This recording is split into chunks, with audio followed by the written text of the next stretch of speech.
प्रसीद मातर्जगतोऽखिलस्य प्रसीद विश्वेश्वरि पाहि विश्वं तमीश्वरी देवी चराचरस्य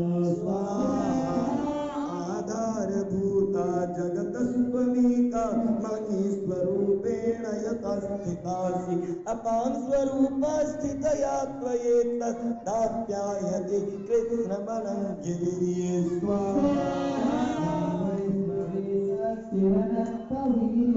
विश्वस्य बीजं परमासिमाया सामोहितं देवी समस्तमेत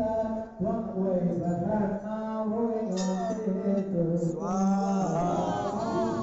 समस्तास्तव विविधा स्त्रियः समस्ता सकला जगत्सु त्वय्यैकया पूरितमम्बयेतत् कान्ते स्तुतिस्तप्यपर